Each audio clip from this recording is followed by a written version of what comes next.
Hello, everybody. Welcome to episode 36 of Optimal Living Advice, the podcast where we take any questions you might have about the many struggles of life and we get them answered for you here on the show. I am your host, certified life coach Greg Audino. Today on the slab, we've got a question that came in about difficult coworkers. Yes, powerful enough to take the fun away from even the most fulfilling jobs, aren't they, difficult coworkers? Let's see what this woman has to say about her difficult coworker. Hi, Greg. I appreciate your thoughtful podcast with great insights and advice. I recently started a new position within my company, and I'm struggling with trying to have a good working relationship with another employee on my team who exhibits passive-aggressive behavior. I've been nothing but professional with him, and he continues to try to stir up conflict and tension when there is no reason for it. I hate that I don't have enough emotional resilience to just shrug him off. Do you have some strategies that would be helpful in allowing me to do my job without worrying about what negativity he's going to send my way? There we have it. First of all, I have to start by saying thank you for the kind words and to let you know that I appreciate you right back for helping the show thrive, not only through your support, but now for your participation. So, thank you kindly. Now let's get into the nitty-gritty, shall we? I shouldn't have to tell you, or anyone really, that you only have so much control over other people's behaviors. Sure, it can shift sometimes based on the relationship, but especially in a situation like this, we both know there's only so much you can do. Let's start by going down the laundry list of things you can try, though, just for laughs. So you've done your duty by being nothing but professional to him, as you mentioned. You can be kind to him, which goes a step beyond being professional, right? Being kind might mean offering a compliment for every dig he takes at you. Kind of becomes a game that's both weird and fun if you try something like that. Kindness also means making a strong, active effort to understand him, his needs, and why he has such a hard time offering kindness himself. God knows he might not have anyone willing to listen to that side of him, and if you show him that, all of a sudden he falls in love with you. Gross, right? What else? You can report him to HR, or consult your boss about it and sort of deflect his behavior to the proper authority. You can speak your mind to him directly and stand up for yourself, letting him know that his behavior is inappropriate. Mind you, he might not even realize that he's offending you, in which case this approach could alter things hugely. Beyond these approaches, though, there wouldn't be many others you could try that could be both effective and non-aggressive. And these can all work.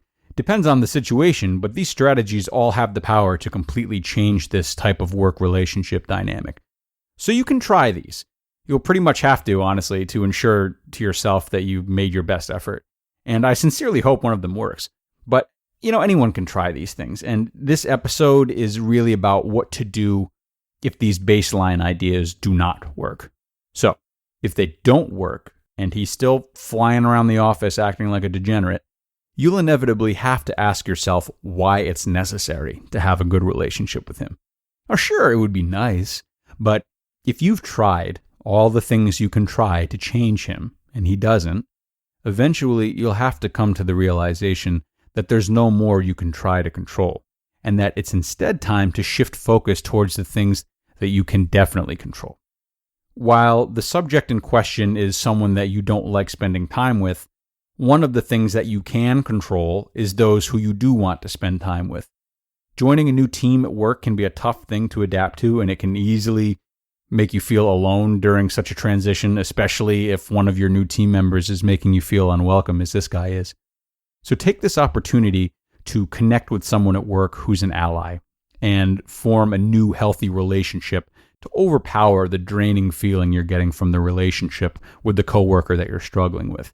Maybe the person with which you create this new relationship feels the same way about the other coworker. I mean, if he's as turbulent as you say he is, I'd be very surprised if there aren't many others in the office who share the same feelings that you do. Find these people and form a group with people you feel compatible with. Ideally, this group would be healthiest if all the time spent together is not spent degrading this other coworker when he's not within earshot. But if he's the main bond that everyone has and the main topic in the beginning, I guess that's not so unnatural. Now, needless to say, you can also control your own work. Several things at work have the power to make us feel good or bad. So it's important to not let this man steal all of the thunder. Maybe set personal intentions to perform better at work than you did last month and healthily up your productivity. This would probably be the biggest of other ways you can start to feel good about work again, or at least take the good with the bad and, bring yourself back to neutral. But get creative about other steps you can take too to bring the joy out of work. Maybe you can organize an office party or a fundraiser and, just create a new fun role for yourself that allows you to see your work life differently. And maybe, just maybe, let others at work see your work life differently too. Like this obnoxious coworker, perhaps, who knows. The point is, what you can control most in this situation is you, not him.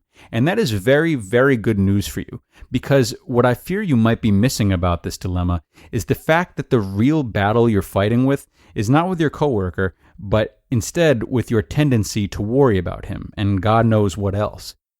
Feeling overpowered and worried by him or anything else is the theme that stands a chance at following you through your life a lot longer than he does. So start to see the ideas we've talked about today, and especially start to see him as nothing more but ongoing opportunity for you to build the emotional resilience that you seek. Going into work and knowing that he's going to push your buttons is great practice for you.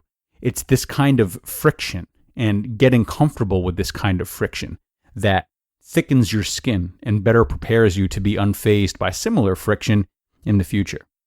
Looking at him and your options to handle him in a different light makes him only work to your benefit, you see, and it enables his presence to serve you rather than take away from you. If you do this right, when all is said and done, you might even be thanking him. Okie doke. That's all she wrote. Thanks so much for sending this question in. Always love a new topic. I sure hope you were able to take something from this episode, ask her and all viewers alike. Work relationships are very important, needless to say. As are all relationships, by the way. And just a friendly reminder that I am now also hosting Optimal Relationships Daily, another podcast in the old universe, for those who haven't tuned in yet.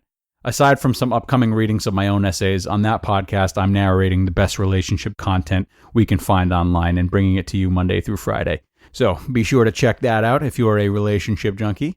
If you still have your own struggle you need answered, though, have no fear. You can always email us your questions at advice@oldpodcast.com.